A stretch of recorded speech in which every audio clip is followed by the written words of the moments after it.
On dit ici que le Cambodge est placé sous le signe de l'eau. Le Mékong, la mer des eaux, parcourt le pays sur près de 500 km. On navigue, on pêche et on vit sur ce géant d'eau douce et on lui doit aussi l'eau que l'on boit. Les rares eaux souterraines, au taux d'arsenic trop élevé, représentent un danger pour la consommation. Il convient donc de prendre soin de cette eau descendue des hauteurs du Tibet.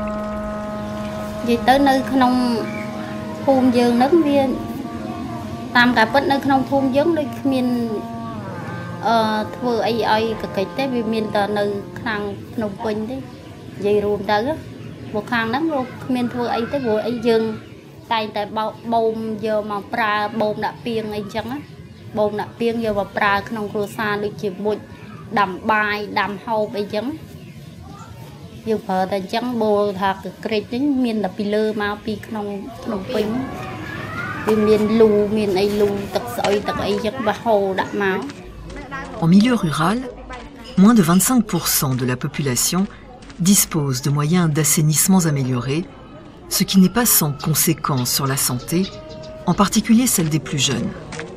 Ici, le décès d'un enfant sur 5 de moins de 5 ans est dû à la consommation d'une eau insalubre.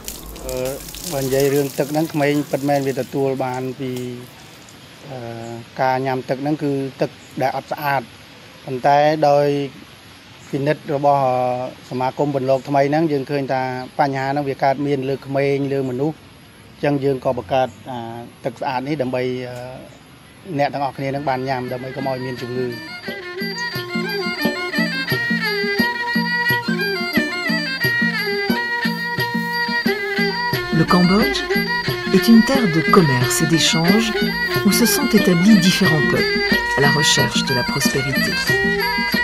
La culture des rizières est le symbole de la vie et représente 80% de l'activité agricole. Mais le travail de la terre dans son ensemble constitue l'activité principale. Et les Cambodgiens ont appris à maîtriser la diversité agricole. Les aléas du climat, marqués par une alternance d'inondations et de sécheresses, ont depuis toujours obligé les villageois à faire preuve d'imagination.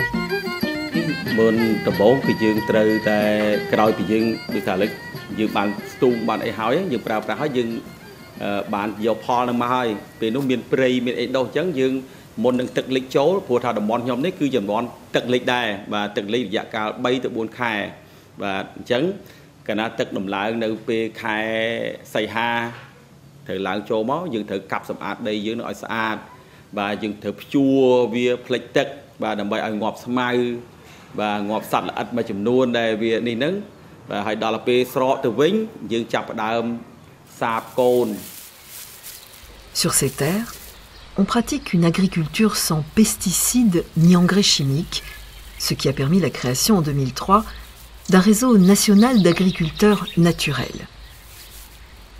Les 15 000 paysans qui le composent prônent une agriculture écologique, basée sur la gestion des ressources et un développement socialement équitable.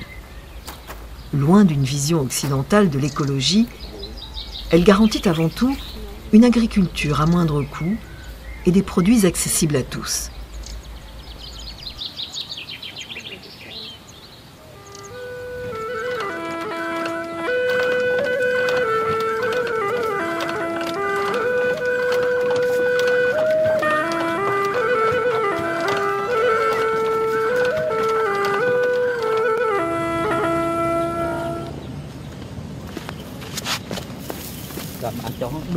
Des décennies de conflits ont détruit la plus grande partie des infrastructures du pays et leur efficacité n'a fait que baisser depuis les années 60.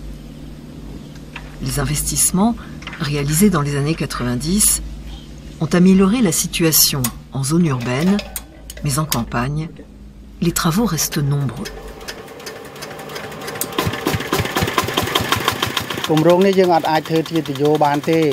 Chúng tôi sắm ráp tết tức nhám, mình men sắm ráp tức là hốt đào là hốt đào nhám tam từ vô to thì phía ra cái ní chỉ phía ra cái cho bảo thì chặt thà bị ba nè thôi mình men dương អង្គការមួយតូចយើងអាចធ្វើបានចែកចាយគ្រប់គ្រួសារទេជាគម្រោងរបស់រដ្ឋាភិបាលប្រហែលនៅឆ្នាំ2020ប្រហែលជាអាចនឹងមកដល់នៅទីនេះ Alors, en attendant, la population doit compter sur l'aide venue de l'extérieur, qui demeure la seule alternative face à la pénurie d'eau salubre. Les installations, bien que viables, restent sommaires et les techniques utilisées réclament une attention toute particulière.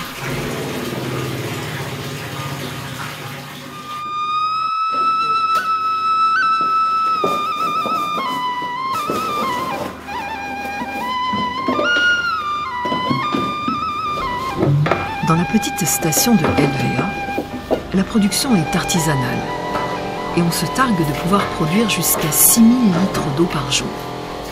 Mais cette eau reste peu consommée par la population.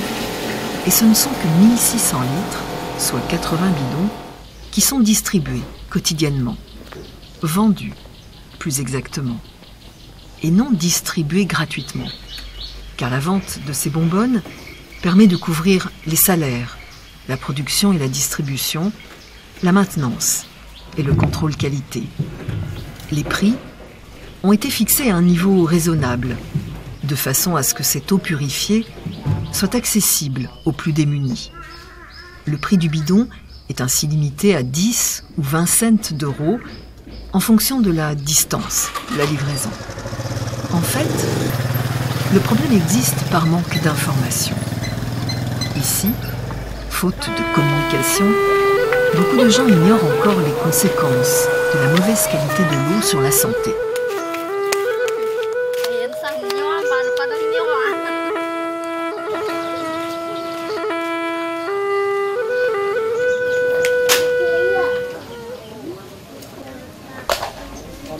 La confection des nattes de porc est rentable.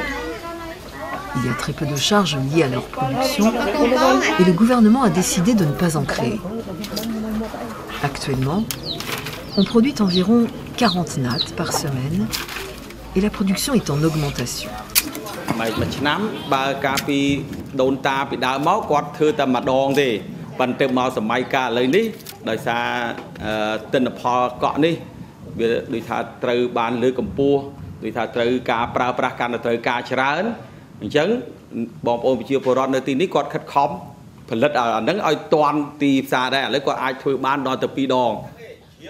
Si la proximité de Phnom Penh génère régulièrement de précieuses commandes, elle inquiète aussi un peu par son ouverture sur les marchés étrangers.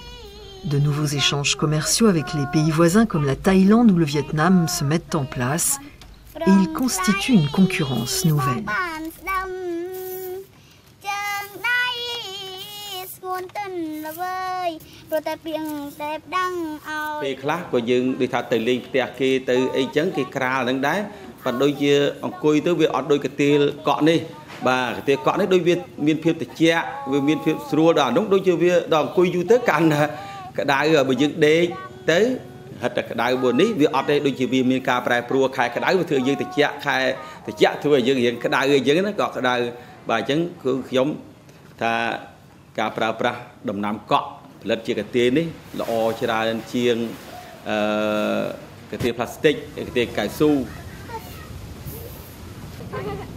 Dans le village de Sarikakeo, la confection des nattes repose sur le travail communautaire. Chacun assume une responsabilité dans le processus de fabrication et le taux de chômage dans le village est presque nul. Ici, on n'est pas riche, mais on s'occupe.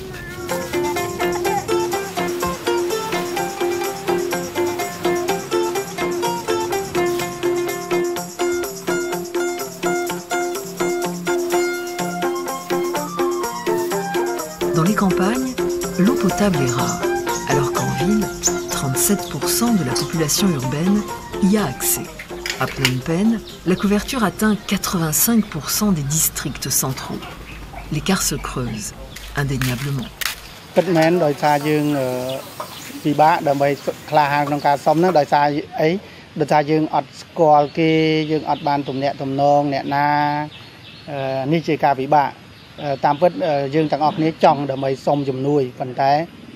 យើងពិបាកដើម្បីទៅតាក់ទង Cette aide massive déployée dans les provinces doit aussi pallier les signes d'assèchement du Mékong. Les nombreux ouvrages hydroélectriques construits sur le fleuve et des périodes de sécheresse inhabituelle provoquent un ralentissement du débit. En améliorant l'accès à l'eau et à l'assainissement, les projets humanitaires aident les provinces à prévenir la mort de milliers d'enfants tout en réduisant les dépenses de santé. La mer des eaux est bien gardée.